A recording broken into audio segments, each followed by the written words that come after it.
সে মাঝে মাঝেই ঘন্টি বাজাচ্ছে। চানাচুরওয়ালারা ঘন্টি বাজায়, এই প্রথম চটপটিওয়ালাকে ঘন্টি বাজাতে দেখলাম। মোবাইল ফোন বের করে তার ছবি তুলে ফেললাম।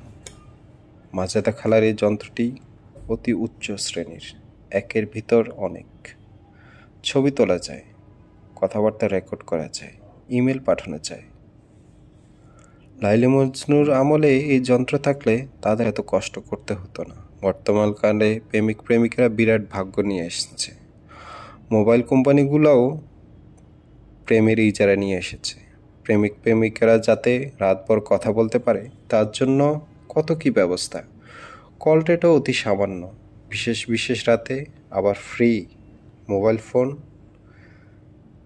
কোম্পানিগুলোর একটাই মোটো, বাঙালি জাতি প্রেম করো প্রেম।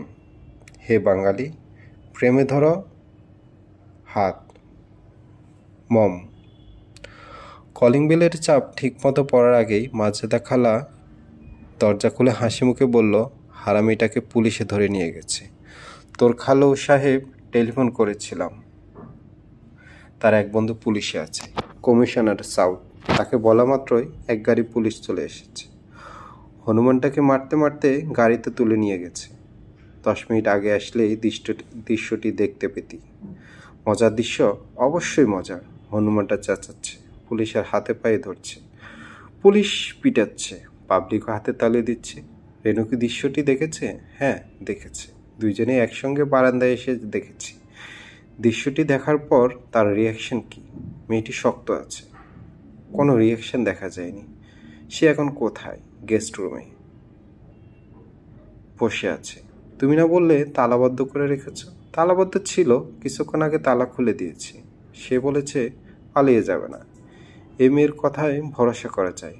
তুই মেয়েটার সঙ্গে কথা বলতে চাইলে কথা বল, দেখ মেয়েটা পছন্দ হয় কিনা। খালার একটাই কথা, বিয়ের পর মেয়েটাকে আমি কি খাওয়াবো?